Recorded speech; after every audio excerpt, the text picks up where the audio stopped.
All right, both streams are online.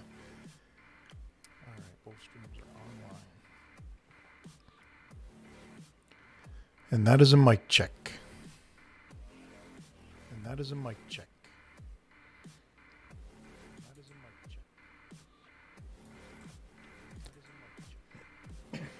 One more time.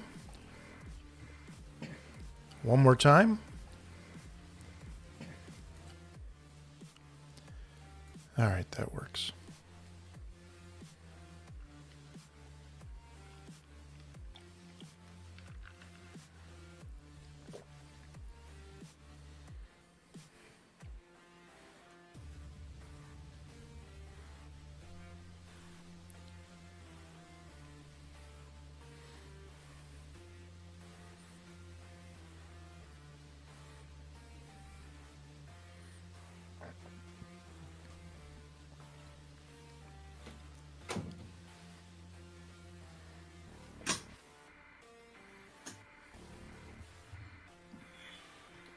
All right. So hey guys. Hello. So I can go full Hey. screen. All right, so I can go full screen with that. All right, we are streaming right now. I put it out just to make sure everything connected.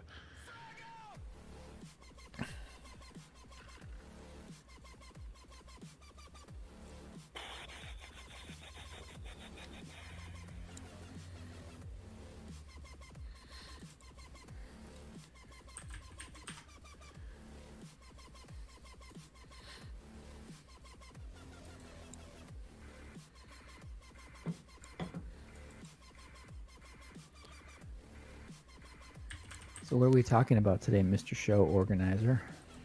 Probably video games and TV shows.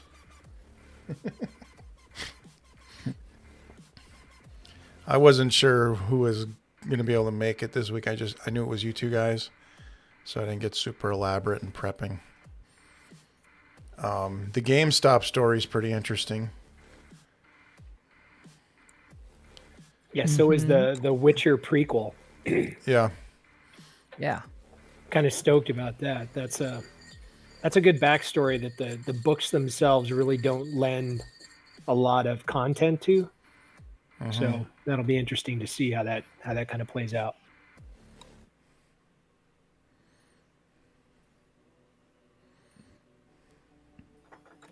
Did you put that in media, Gab? I think you did. What's Yeah. that? The Witcher prequel link that he sent earlier. Yeah. Yeah.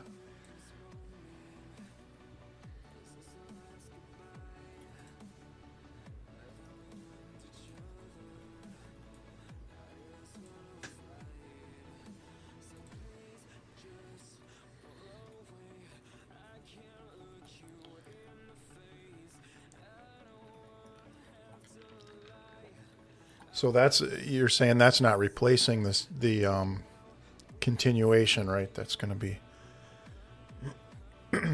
Yeah, it's a total prequel. It's like it's gonna go what, like, I don't know how they don't have their ages really defined out like that in Witcher, but it's it's all the way back before there was ever a Witcher. So it's before the conjunction of the spheres and everything. So there is some like historical. It's the blood that that the main female character in the Witcher volumes has. She carries, like, she's an ancestor of this elf that was basically executed, I guess. And Scary. yeah, so she's gonna. So this is the story of that beginning and how everything became, and I think you're gonna see like the development of the first Witcher and all that kind of stuff. Neato.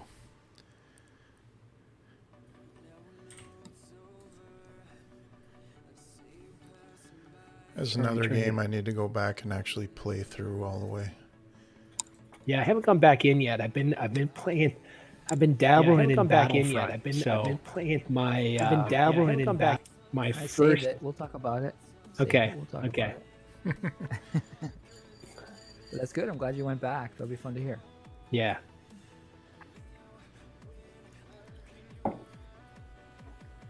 So, other than that, I can't. Not a whole lot going on. Did you guys wait? I gotta ask though, because are we doing like the news media part? So. Yeah, we'll do the news. Yeah, it's oh, what the heck was it?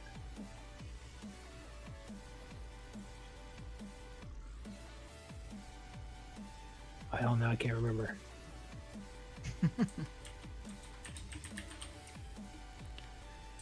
That wasn't what I wanted to talk about. It made you laugh, and then you forgot. I had something great, but it was something else. It wasn't what I was thinking of. Oh, dang. Okay, never mind. I can't remember now. So I gotta log into my account down here. Stuttering here. Discord is spinning my fans, but hopefully it's gonna run okay. I rebooted already this time.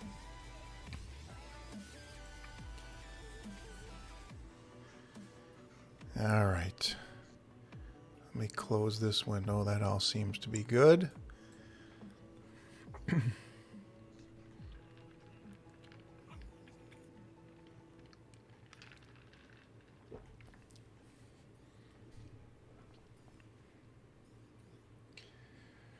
Also, don't let me forget, I don't know if you saw, I think it's MSI is going to start taking orders for the 3060. Ooh. So you can get it at a decent price, and then they just will get it out to you when one comes available.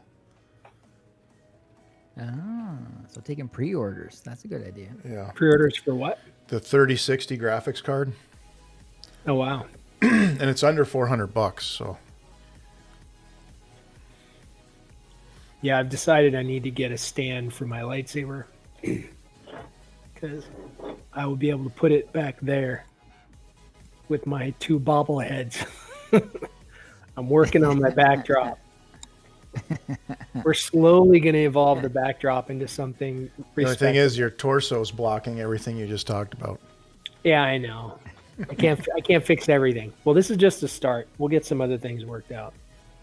So, like the pink curtain's going to go away, the banner's going to go away and be replaced with two banners, one on each side. So, I'll get there eventually. Sounds like a project. It is. Just got to make sure Kate's okay with me taking down the pink curtains. I think she is. I know she doesn't like them. So, clean the desk off a little bit. It's not a room where anybody's sleeping. You can just take the curtains right down. Yeah. Oh, we don't have curtains in any room anyway. So yeah, that's what I did in this office. I mean, it was my son, Benjamin's room, but yeah, I don't need him anymore. Yeah. It's not like these curtains ever close, so they're kind of pointless. Yeah. Like tits on a bowl. So.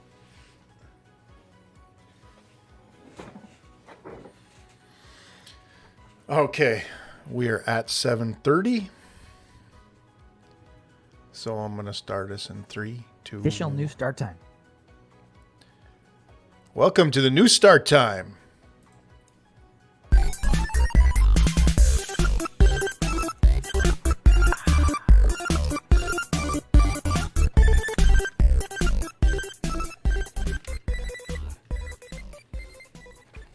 Wow. Okay, we're Media Gab episode 6. It's been so many I lost track now. 5 or 6, depending on like if you... yesterday. Seems like yesterday. So it's just the three of us. Mr. Bondi might pop in at some point if he gets free. But it's been kind of a slow week. I don't know. We'll get into when we talk about what we played this week and stuff. Obviously, you guys saw in the chat I posted with my Wildlands progress that I did game this week. Yeah, just a little with the kids. So it's been a lot of fun. But let's go ahead and jump into our news segment and see what there is to talk about. It's the news. Oh, my life is absorbed by vaccines, so that's... Don't talk over the music. The big thing that that I saw this week was just in the last couple of days, this whole thing with the GameStop stock, Yeah. which is Yeah, it's funny how this is like game and geek related, right? It's like worlds crossing, right? High tech finance. And because really you have GameStop. geeks taking down like Wall Street moguls, which is kind of a neat story. Yeah. It's like a dream come true. So it's Reddit, right? The subreddit Wall Street Bets decided to kind of all pile into GameStop because so many hedge funds and so many people had shorted it, thinking that this company is doomed and it's gonna die. And so if you short the stock, you're betting that it's going to go down. Well, they all piled in and everybody started buying the stock, and they've driven it up like 400%, no, 1,600%, Yeah. something insane. Like It's since the almost start. at $400 a share. Yeah. Oh my God. And I don't even know what the starting point was, like $20 a share. I'll look it Something up like while you're crazy. explaining. And so the reason that's bad is when you short a stock, you're saying, hey, I'm going to borrow these shares and I'll replace them. So if you borrow a bunch of shares at $10 a share, and they go down to $1, right? You only have to spend, $10. You have to buy 10 shares at $1 to give those back. Like you're promising that at a certain point, you're going to give those shares back. Well, if those shares go from $10 to $100, you've got to give 10 shares back. That's now $1,000 that you have to give back on something that you were sure was going to dive. And that's only like a 10 times increase. If it goes from $10 to $400, your losses, especially if you're a hedge fund and you potentially own tens of thousands of shares, your losses start to exponentially grow. Right, and you can't just so that's what's you can't just happening here. return the money. You've got to return the stock, which requires you to buy the stock at whatever price it's at. So this really screwed some people. And the honestly, the most sort of devious thing about these hedge fund guys is they perfectly kind of manipulate media Yep. to make people think They're that like doing the opposite GameStop is flopping, Yep. try to scare people into selling the stock. It serves their purpose. So, but this stock, if you bought it in August, was less than $5 a share. And today it was for a while over 300. What did it finally close at? Well, it's in the after hours now, right? It got up to like 379. It's at 274 right now. But on January 21st, it was selling for less than 20. And then it just freaking spiked in the last 2 days. Jesus. Yeah. It when the market closed, it was close to 400. But now after hours, it's down to 274. But still, I mean, think of that. If you had bought 100 shares, right, in August at $5 a pop, so you just spent $500. You'd have you could have sold it off today for close to 30 grand. That's some money. Yeah. Oh, God. But you would have had to anticipated that who would have Right, thought right. GameStop, Right. would do this. So that's what's so wild about this. And today's news is that the group people are starting to do the same thing with other stocks. So they're looking around saying who else has been massively shorted, right? Who else is who else are these hedge funds betting to go out of business and suffer because of the pandemic? And one of those is AMC, right? Movie theaters, right, are stuck in wind right now, right? So I'm going to short AMC. Well, now they're buying AMC. Yep. And AMC is going crazy. Yeah, we actually bought some AMC this morning. Now it dipped again in the after hours. Full disclosure. Yeah. It dipped again in the after hours, but it got up as high as almost $20 a share. And I think we bought in at 11, and it's still at $13 a share in the after hours. So, and it'll bounce when the market opens tomorrow, it'll probably bounce back up again. So I only threw a few $100 at it to see if I could make a few hundred. So, Yeah. Yeah, I don't have the time to watch that stuff because you got to be able to watch it. I don't either, but Reese does. Yeah, as long as you got somebody. Reese who's popped like, in here last night and he's like, I think AMC is going to do the same thing GameStop did. Yeah. So I'm going to put, he's got a rolling account, right? He's got a whole bunch of money in one of the, he's got some in Robinhood, some in TD Ameritrade, but it's all money he's built up trading. So he can, it's not in his bank account, right? He can fool around with that money kind of however he wants. He can fool around with it. And if he loses it, okay, well, bummer. But so he tends to do some high risk stuff, but my wife's brother does that. Yeah. He does that. I mean, but he's diehard. He follows stuff. Like he'll buy stuff for long-term gains and then he'll do other stuff just playing around. Yeah. So I'm kind of curious if he's like up on all this stuff.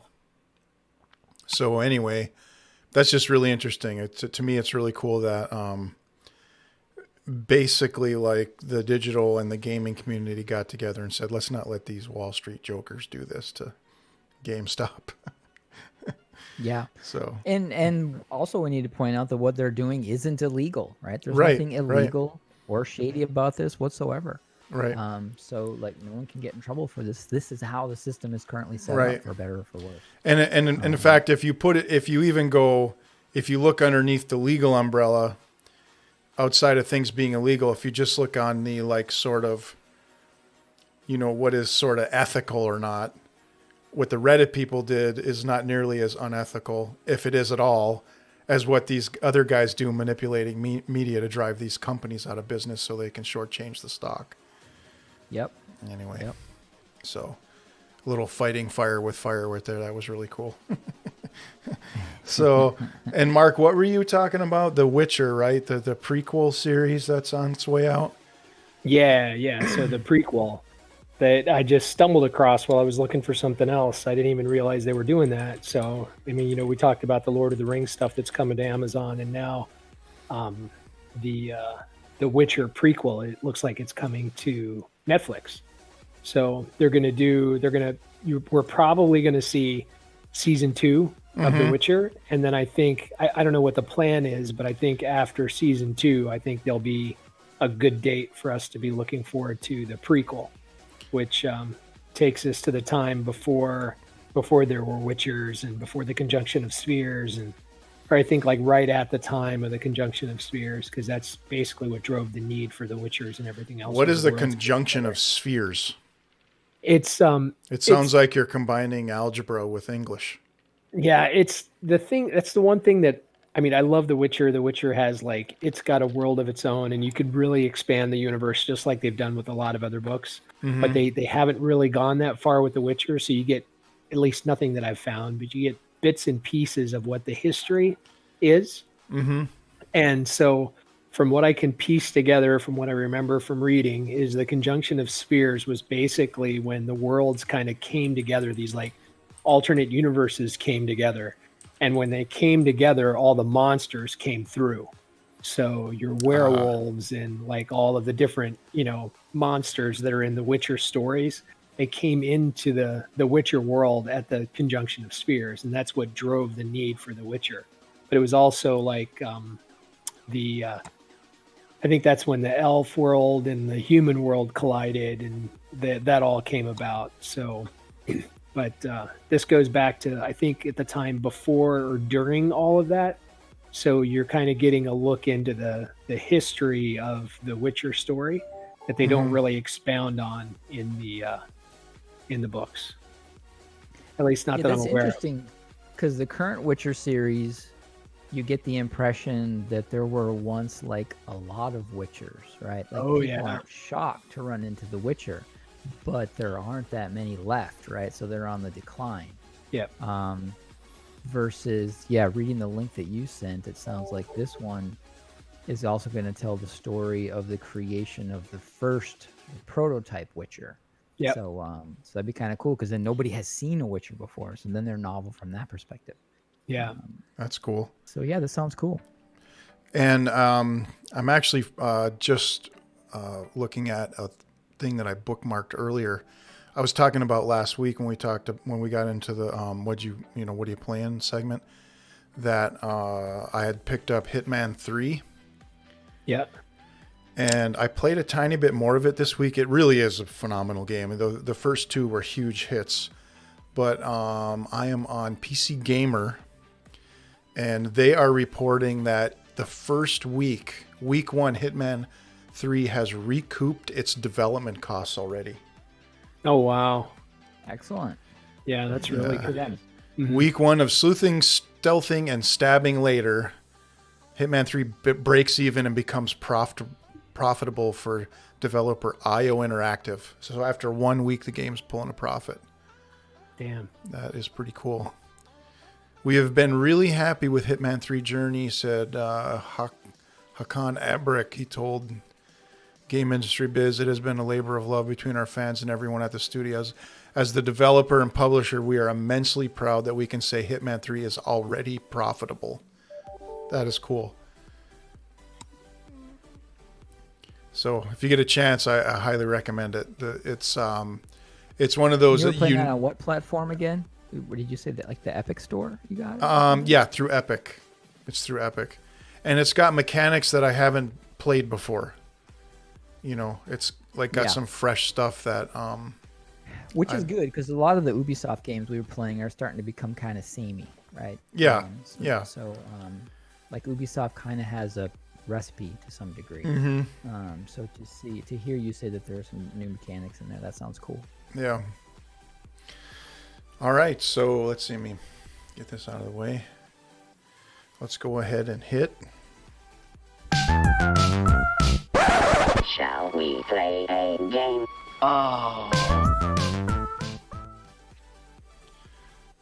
Kitus, you seem to always have the best answers to this question.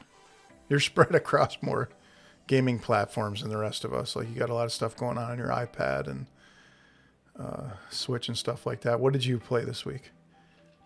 Yeah, that's a good question. This week I spent some time on the Switch and on the PC. On the Switch, the other night the family was decided to watch something that I had already seen, so I kind of retreated to chill on the Switch, and I was gonna purchase Immortals: Phoenix Rising, which I did. But I forgot that on the freaking Switch, right? When you download a game, it takes like 3 hours. Yeah. Like, what kind of servers does Nintendo have on the back end? Yeah. This is insane. Literally like 3 or 4 hours. And so I'm like, well, I'm on my Switch. I'm not getting this game that I just bought. So I'll report on that maybe next week. But I just looked on my Switch, and what did I play? I ended up playing Dead Cells again, right? Like, just the Switch is such a darling platform for just indie games. From Hades to Dead Cells to platformers, other platformers.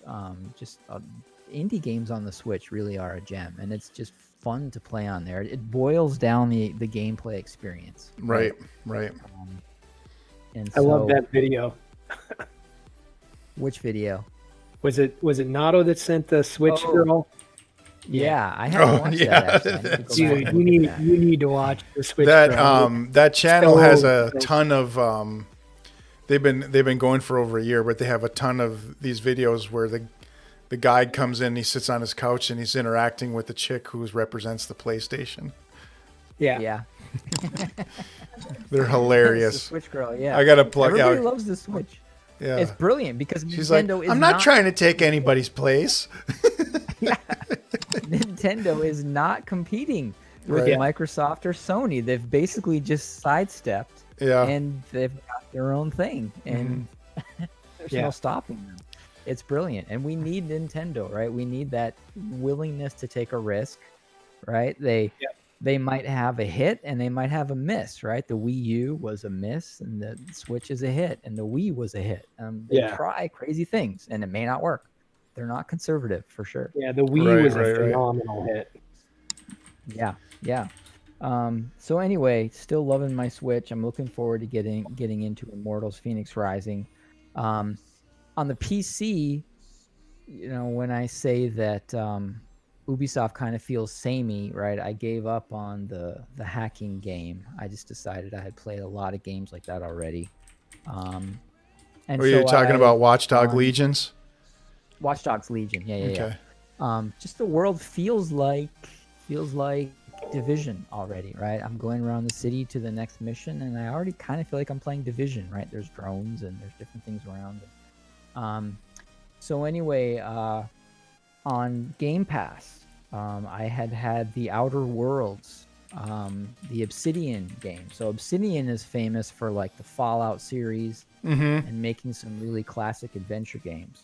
So I want to shut up, things off and just say, the Outer Worlds, and I'm really enjoying it. It feels like I'm playing Firefly, right? So far on my ship, I have an engineer who's the female, like Kaylee or whatever her name was, right?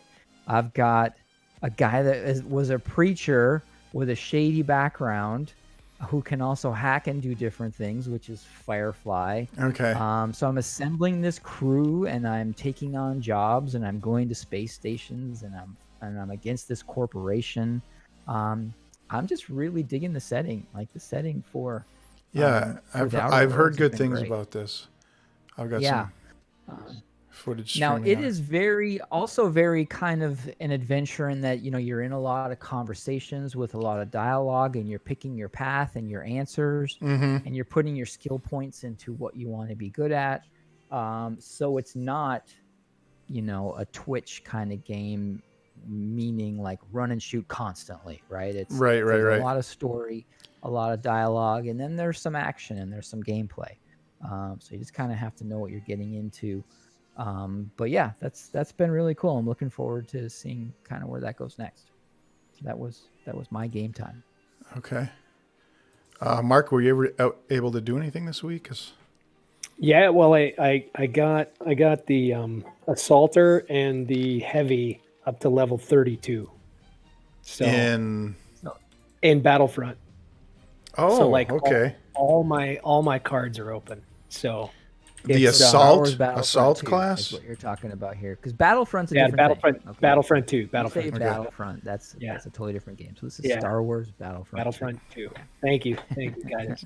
So I've been playing. Haven't done a lot of the other characters because I wanted to get these guys, amped up, and I've opened up new weapons, and it's kind of nice because now I can go in with the heavy and actually I'm killing people finally and not dying right away. Right. So, and then I go back and I haven't even done the officer, and I've done the specialist. So what is the heavy? Like, what are your abilities with the heavy?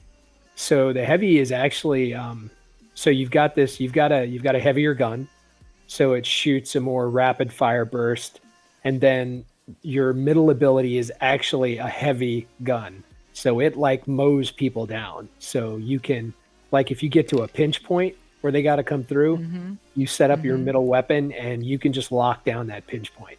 So they can't get through the gun unless it's a hero. A hero can get through the gun because you just can't. Oh, wow. They can get. What are the Star Wars characters that you're playing as when you're this class? So, well, as you've got the first four classes, so you've got the assault, the heavy, the officer, and the specialist. So, and I haven't played a lot of the other characters just because I'm not, spending those battle points each time. The only one I've been focused in on is the Dark Trooper, and I'm trying to get better with him. Oh, okay. Okay. And I'm trying to level up the Dark Trooper. And every time I go in and do a co-op, I'm always on. It's either, it doesn't matter what season, it's always the trooper side. I'm never the other side. So it's I haven't got a lot of use of the other ones. I have been trying the specialist, but basically you get in when I've played a lot more now too.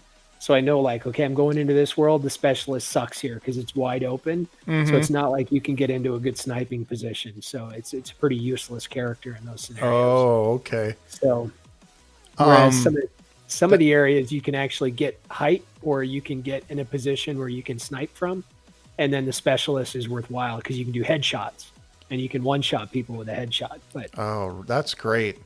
Yeah. I guess one of my positives on this game is you can kind of do that. You can pop in and get something done in half an hour. you can just jump into a couple of a couple of those team versus AI or whatever, and make some progress if you just got a little piece of time.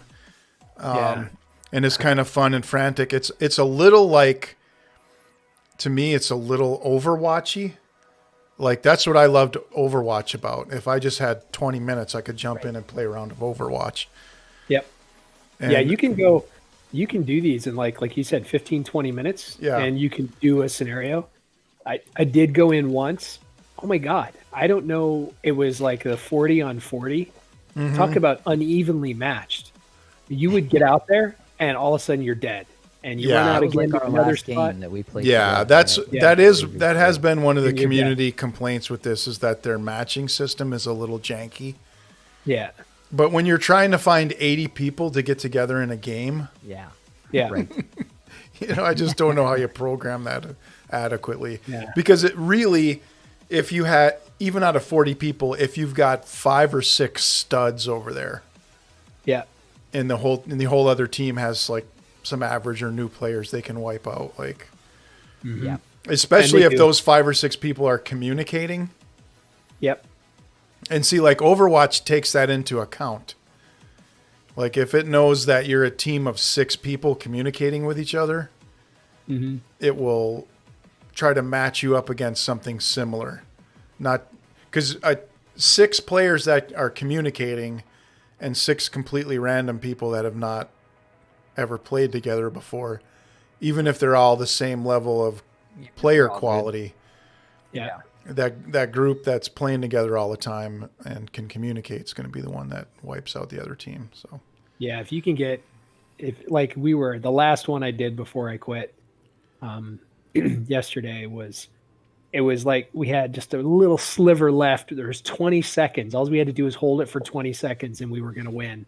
And I died, and before I could get back in, it said defeat. So everybody defending the spot died, and then the other players came in and closed off the point that they were trying to get to, and we ended up losing. But you have to hold your ground. It was the defense type where you have to hold your ground. I don't like those. I like the ones where you have to win the ground. Those seem to be a little bit easier. But yeah, sometimes it's just, it gets a little crazy. But cool. Battlefront's a great game. Battlefront 2 is a great game that made a great comeback, and the fact that they pretty much gave it away really revived the community. So yeah, that's pretty cool stuff. So as you guys saw, living with 2 kids that love to game, and having the other one like 4 miles away. In the same time zone, and my phone's lighting up all week. Oh, let's play again. Like, the more we play, the more people want to do and progress, and so we've played almost every night. During the weekend we played during the day a little bit, and then during the weekdays we played at night, and just having a great time. That's just it's a fun thing to do with friends, but doing it with 3 of your kids is just undescribably fun. How do you destabilize 115% of their security? That's a good question. Yeah, his screenshot, he had disabled 115% of their security. Yeah, I should bring that image up. So I think that's a matter of because you have to get to 100% in each category to open up the alternate ending. So I think they build in a little bit of the margin. So if you miss like an intel point or something like that you don't necessarily need to get to one of the Bushans or the boss. Yeah. That you can still max it out and get to the alternate ending. Yeah. And so I think I did some stuff that just put me over 100% in a few categories. But it's just been a great time playing with those guys. And that's primarily what I played this week. I did jump into Breakpoint and do the first mission of Amber Ruin and it was a lot of fun. It really was a lot of fun. There, I don't know how much you guys read about that update, but essentially the backstory in this expansion is that there's this toxic gas that was released on Aroa, right on the island in a few different spots. And if you open the map, you can see these orange clouds over different parts of the map. It sends you in to investigate what's going on. And it adds a whole new element to the gameplay because it's really hard to see in there. It's like, I don't know, Kitus, if you ever did any of those missions on Gollum Island with us, where you go close to the volcano and you can barely see because of the ash. Oh, yeah. So it's like that. Like, there's parts of the areas covered with the gas that there's some visibility. You can just see the orange gas, but then there's areas where it's really heavy orange gas. So you're constantly flipping between regular vision and the infrared, because the night vision doesn't do anything. You just get this big green glow, but you switch to the infrared and then you can kind of see. So you switch back and you see, is that a guy over there? Yeah, it is a guy. And then you switch to infrared and then you see his glowing head and then you shoot him. And then you switch back. So, and the first mission requires a lot of stealth. You're sneaking around a camp and trying to find some items that were left behind that you need to research and stuff like that. And you really have to be careful because there's some places where the gas is so thick, right? It's so thick that if you don't have the infrared vision turned on, you can be like 6 feet from a guy and not even know he's there unless he's talking. Oh, wow. So, and of course I'm playing with the HUD off, and then your teammates now, instead of the 3 teammates that they added to the game, you've got 3 iconic characters from the Rainbow Six series, which is pretty cool. So, yeah, anyway, that is, I was hoping to finish it. I think it ends today. I was hoping to finish it to get all of the items, but finishing that first mission, I did get a really cool assault rifle. Cool. And there's some cosmetic items and an assault rifle and stuff like that. So anyway, that was some fun. So I kind of dug my toes into the whole Ghost Recon thing this past week, and that was pretty much it. I didn't even play a lot of Animal Crossing. So. Have to watch for that next event. Maybe something for Valentine's Day or something. Yeah. Animal Crossing. You talking about Ghost Recon or Animal Crossing? Animal Crossing. Oh, okay. Okay. I don't think Ghost Recon has a Valentine's event.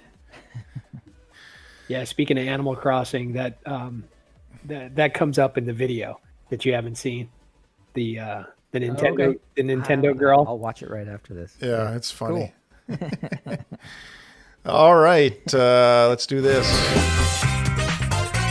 I didn't rent that movie. Cool. All right, so jump in. What did you watch this week? Mark, I'm assuming if you have actually played a game this week, you didn't watch anything. No, we got a little bit of TV in. So Kate and I watched watched The Island, or The One Land, I guess is what it is. I thought it was The Island, but it's The One Land. Oh, so it's on which service? It's it's on Netflix, and it's interesting. It's interesting. So it's kind of I don't want to give it away because they don't give you a hint. So these people wake up on an island and have to figure out, they wake up on an island, no memory, and they have to figure out what's going on.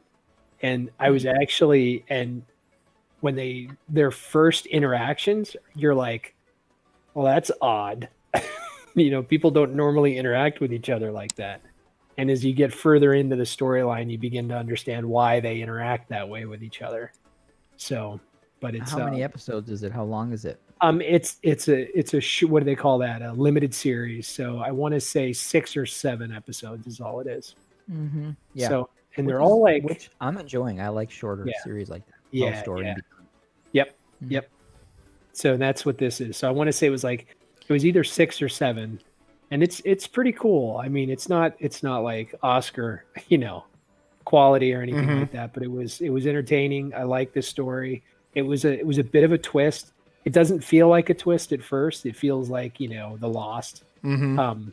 But then the video I just brought up to show some footage of it was comparing it to Lost. What made you choose it? Was it just on your Netflix list, or did you hear from somebody? It just showed up, and I had seen it a while back, and I was like, well, that looks kind of interesting, but it looks like The Lost. So I didn't watch it. Yeah. And then I was struggling to find something. And with my wife, it's usually like, okay, you've got 5 minutes to pick a movie.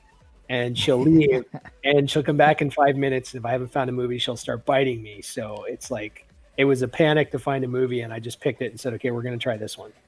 So, Cool. yeah, it turned out pretty good. She gave me a hard time about it, but she actually enjoyed it too, which is rare that we find something that we both truly enjoy. So it's got to be, usually for her, it's got to be like a really good movie.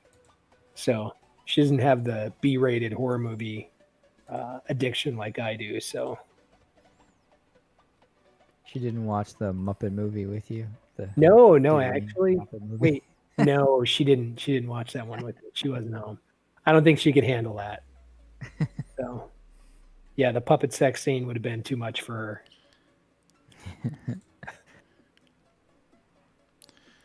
her. Kitus? Yeah, talking about limited series. My wife and I, Heidi and I, we finished The Flight Attendant on HBO. That is 6 episodes. In fact, Mark, I would recommend, if you got your HBO subscription, try that one with Kate. That one's pretty cool. It's 6 episodes, like 1 hour each, and it's done. It's Kaylee Kuko from the Geek sitcom. Shoot, can't think of the name right now. You'd recognize her. The Planet. Cute as hell, right? Yeah. From Big Bang Theory. There Big you Bang go. Theory. There we go. Exactly.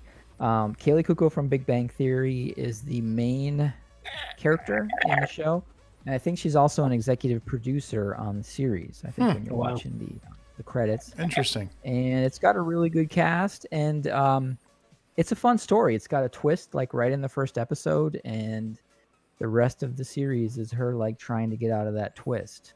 And they definitely set it up. I was talking with Heidi. They kind of left some characters around at the very end, and they left a few openings. I mean, they definitely wrapped up the story. The series felt done, but I could see how they could come back for a series 2. So I think HBO's left the door open to do a follow-up series on it, to tell a new story, basically with the same characters. And we're invested in the characters. That I would like to see that. It was fun. It was a good show. So The Flight Attendant. It's a murder mystery, and she's kind of framed for it a little bit, and it's her trying to get out of it, sort of thing. And she's just a flight attendant. Literally, that's it. Like an international flight attendant. Sweet. So that was cool.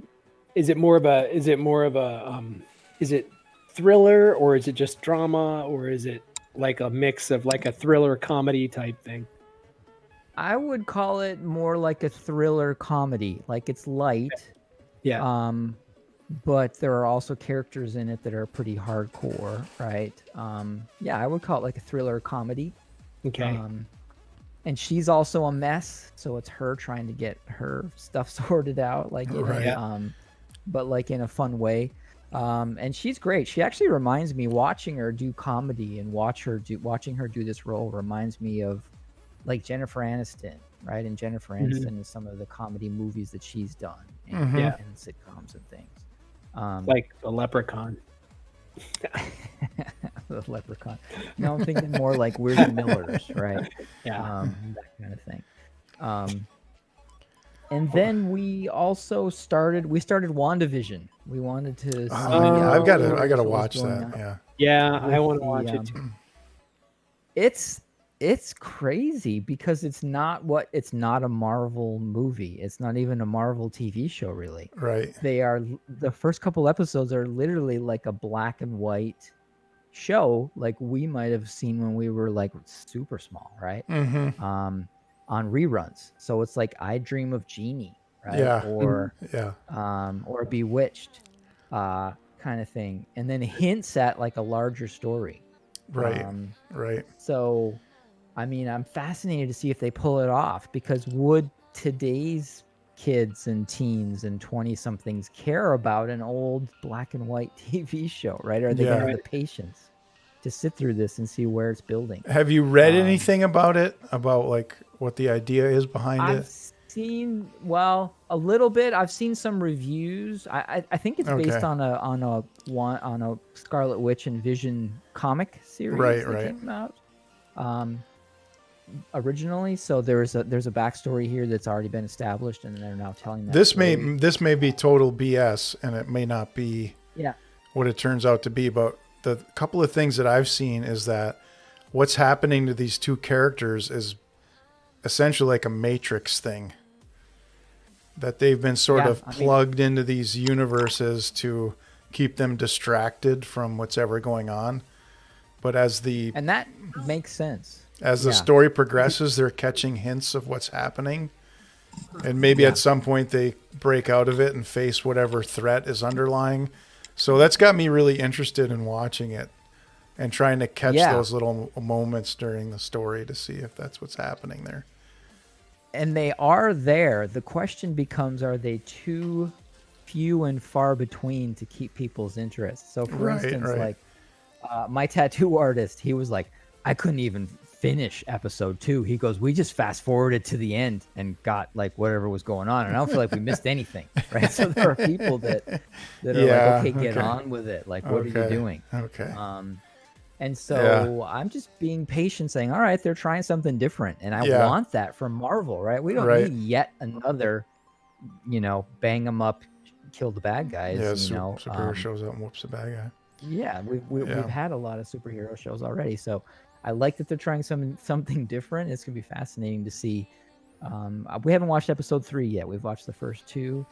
We're totally black and white, and episode 3 is supposed to be color. So I'm actually curious to see where the twist is now. So anyway, WandaVision. The jury's out, right? Mm-hmm. But fun to see the experiment.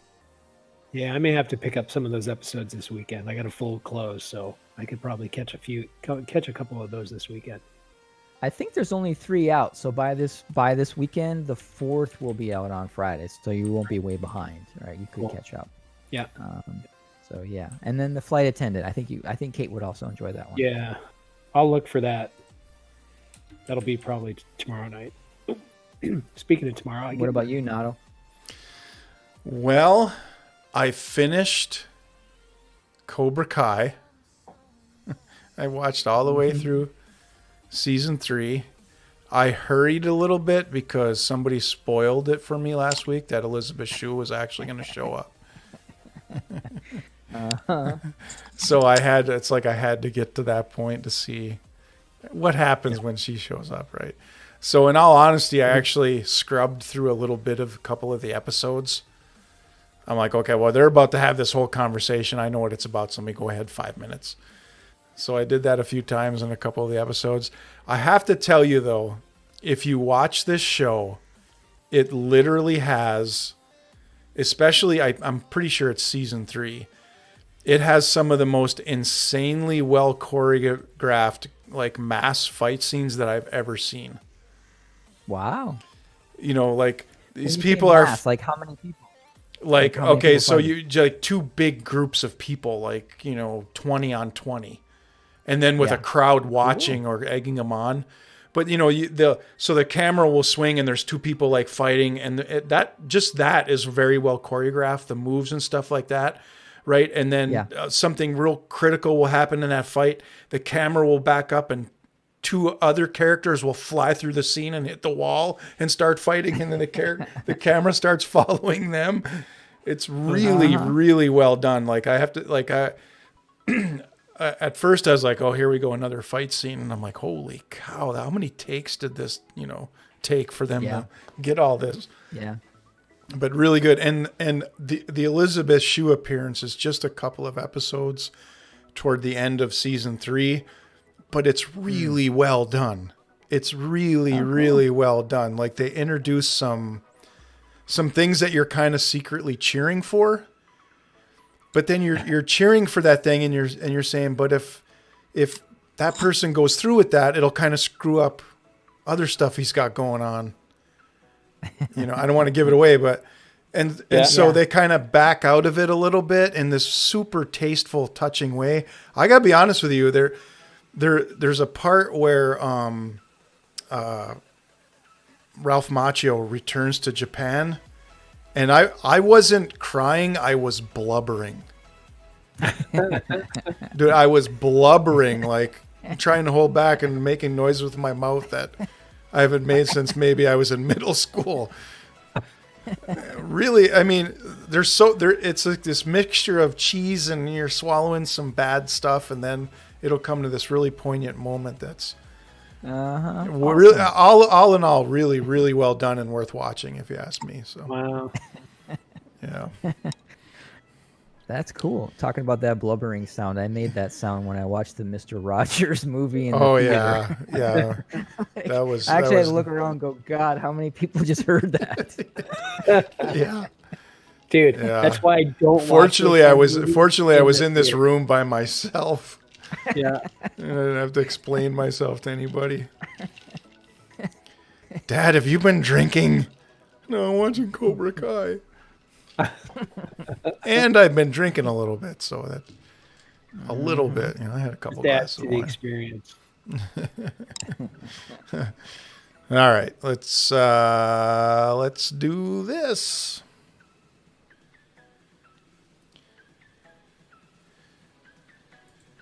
All right, my favorite thing about Roll20 is sometimes it gets stuck. So if I play a little piece of this one. I didn't rent that movie. Just play them all at once. And then try this again. No, it's not going to work. I need a backup plan for that. I need to have like the WAV file sitting on my desktop too, so that if it takes a crap, I can play the. Well, we're in the what you waiting on segment. So, things that you're most anticipating. I'd actually like to start. I'm really pumped up about the Baldur's Gate 3 stuff that I've been seeing. Oh wow, I haven't seen. Oh Yeah. yes, I did see that. It's been in development for quite a while, but they're trying to do this really cool developer thing where they have opened it up to like a pre-release, right, where you can buy it and play it, and then they keep getting feedback from the fan base, and taking that to heart and making changes and finishing the story and tweaking the game. I guess one of the cool things about it is it's really based on like they've really embedded 5e rules into it. I heard that. To the point where, like, a lot of times when you're doing some kind of ability check, you'll actually see a 20-sided dice in the shot. Oh, And wow. it just looks really cool, like building a party, looting things. The storyline seems really, really cool. And the Baldur's Gate series was a huge hit. Like, those are some of the best-selling adventure games. So this was built to play co-op, right? So like a 4-player party kind of thing placed together? Well, I think so. I don't think it's built that way, but you can play it that way. So it's built that it can be a 1-player experience with where you build a party, kind of like what are those big games that were really huge recently? The Original Sin, Divinity, Original Sin. Divinity, yeah. So there's and in fact, there's a couple of really good developer blogs out there. There's one on, what's this guy's name? The Wolfheart FPS is the channel. And he's constantly checking in on this game and giving updates and playing it and giving some pretty good feedback. But anyway, it really looks like it's going to be a phenomenal experience. So I haven't played a really good D&D game in a long time. And since we've all been playing D&D, I'm kind of Yeah. looking forward to getting into one that's actually really based on Dungeons and Dragons, not just a fantasy world with, wizards and fighters and creatures that are sort of generic to the D&D world, but Yeah. actually a Dungeons and Dragons game that has elements from, the D&D lore and their adventure series and stuff like that. Because I don't know. Remember, we started playing a little bit of D&D. Was it D&D Online or Forgotten Realms, or which was the one we started playing briefly? Neverwinter. Yeah. And they had started incorporating a bunch of stuff. Like anytime a module would come out, they'd start pulling in some of those elements. And there was actually a part in there where you could go and meet the guy from the Yawning Portal and pick up some missions from him and stuff like that. So that was really cool. And it was like this old game that had, sort of slightly dated graphics, actually pretty dated graphics, but got me excited about kind of jumping in there and playing around because it was incorporating some stuff we'd actually done together as a group in, an actual D&D session. So, and this is going to be like a modern sort of take on all that with modern graphics, modern technology and all that. So I'm kind of pumped up about it coming out. Damn. I was watching. I'm watching it right now. The Baldur's Gate 3 on Steam. Mm-hmm. So get instant access and start playing. Yeah. Now, does it say there's early access? Yeah, and they're making some concessions for. There's some times when they'll update the game, and then you can't move characters that you've been playing recently into the new update, but you can, if you want to keep playing those characters in the version before the update, you can keep doing that. Or you can move to the update and re-roll and play the updated stuff. So they're at least giving everybody an option, which is really, really cool. And does it say in there, does it mention that it's multiplayer? I'm pretty sure there's a multiplayer option. It says online co-op is what they're saying. Yeah, okay. Yep. And so the reviews, I'm trying to see the most recent reviews. So somebody here with 41 hours on record, 22 hours on record, 56 hours on record. So people putting in some time, 40 hours. Yeah. And those hours may be only a record of the most recent update. You know what I'm saying? So like those people could have hundreds of hours since they first started playing early release, but they've got 50 hours in the most recent. Kites, here you go. Online multiplayer for up to 4 players allows you to combine your forces in combat and split your party to follow your own quests and agendas. Oh, concoct. Cool. Mm-hmm. Yeah. Mm-hmm.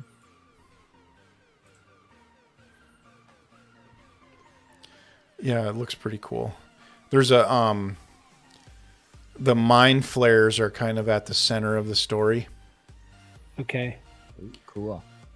So I'm looking at some early access footage from just recently.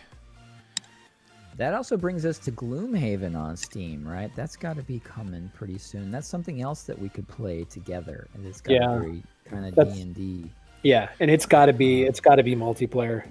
I wonder what kind of nightmare that's going to be to set up. It's been early access since July. So it's a standalone software, Gloomhaven. Yes, it's not Gloomhaven for virtual tabletop. On like Roll20 or something. No, it's literally Gloomhaven, the game in Steam. Oh, right? okay. It's co-op. That's cool. So they're streamlining all the setup stuff, right? And after playing the Gloomhaven Light game, with my family over the holidays, I really like the system. The system is great. So wait, Gloomhaven's only $25? Yeah, because it's early access. I'll play it if you want to play it. We'll get it and we'll try it. Hell yeah. Yeah. Gloomhaven. Okay, I see what you're saying. Yeah, Gloomhaven Steam. Oh, So, shoot. I need to cancel this. I was doing it through a web page. I don't like doing it through the web page. Oh yeah. And early access is just a great idea, right? Because then you're never going to run into this freaking snafu like they had with Cyberpunk. You know, it's never going to be like a shocking surprise to the people who, you know. Yeah.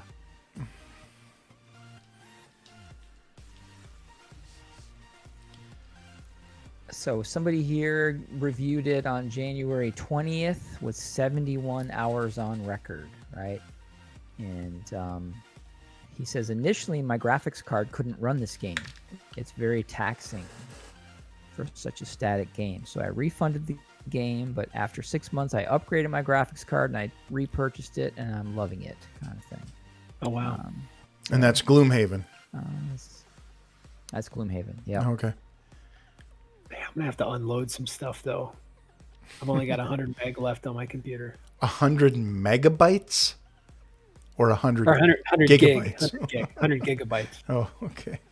So, yeah, somebody with 100 hours here who reviewed it on January 27th, reviewed it today with 100 hours on record, said, this is a strict depiction of the board game of the same name. That board game is considered one of the best board games of all time. So this is a very good thing. Highly addictive for all the right reasons. So just like we just said, they're streamlining all the physical setup, right? So you're still playing Gloomhaven. You still have all their systems in place, but Steam and the system and the software is handling all the busyness. And it's you as a party playing against the game. So That's yeah, cool. I think this sounds great. I think it sounds like a blast. Along the lines of, you know, Baldur's Gate 3. How long does it take to play a round? That's a good question. We'd have to see. I'm sure since it's digital that you can probably just pause and pick it back up. Right, but, right. Yeah. That's a really good question. Well, I just bought it. Awesome. All right, cool. Rework tutorial. So the benefits of getting in, 6 months after the first beta, right?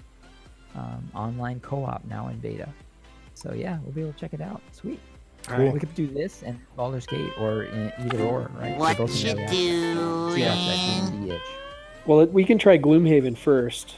That would be cool. I don't know if you guys like. It's the craziest game. It's like a 40-page instruction manual that you literally have to read the whole thing just to figure out how to play. So Yeah, well, hopefully the game doesn't make you do that, right? It does it Right. for you, and then Yeah, it introduces things bit by bit, right? The So- tutorial.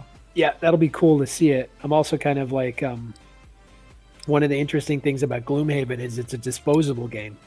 So if you play it the way you're supposed to play it and you use everything that it gives you, you end up with cards and character sheets and stuff that you can't reuse.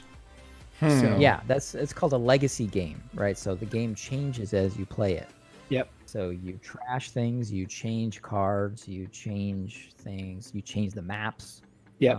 Yeah, the game adapts and changes while you're playing. So yeah, that's currently cool. that's been kind of the hot thing for like the last 5 years or so. Yeah. I've Well, only I gotten through- already played the intro to the "What You Doing" segment, so. So let's just talk a little bit about what we have going on the next week, and then we're gonna stream some gaming, right? Yeah. Sounds good to me. Cool.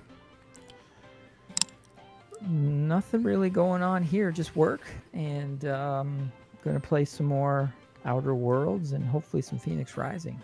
Nice. That's a great that's all game. I almost started it up today, and then I got busy getting set up for the podcast, but Yeah. super I'm psyched to enjoyable. play it. Yeah. Yeah, pretty much just work. Yeah.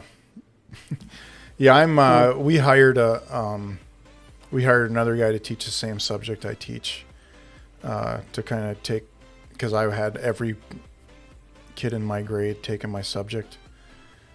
So he took kind of half the load for this semester. Cool. And I've been kind of getting him up to speed on how to be a Good. grown up in a public school. So anyway, it's been kind of fun, I guess. So yeah, that's about it. I plan on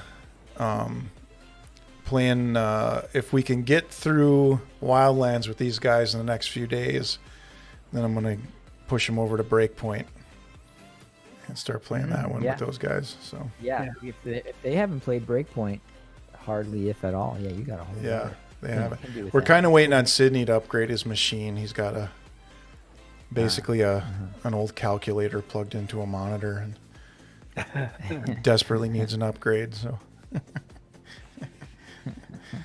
yeah. All right, cool. What are we going to stream? What do you guys want to play? I'm open for anything. Yeah, I same. would play Battlefront 2 or Wildlands or a little bit of both. We could set a timer on Battlefront and screw around for a couple rounds. And Yeah, let's run into Battlefront for a couple of rounds and then All right. swap over to Wildlands. We'll see how good you've gotten, Alman. Yeah. How See how tough you your are there, dude is. Heavy. Okay, but one of the things I have yet to figure out is how the hell do you like move? I mean, I see guys like You got to use the jumping around. WASD keys. Well, I know, but I know the WASD keys. But like, how do you like roll to the right or roll? What's the other key to get you to roll? Probably double tap the left and right or front and back. Yeah. Please don't tell me it's that easy. It's not complicated. That is the one. All right, everybody. If you stop by, thanks for stopping by. If you watch us during the week, thanks for watching. Don't forget to do all that stuff you're supposed to do when you watch a video, and head over to my Patreon and drop a $6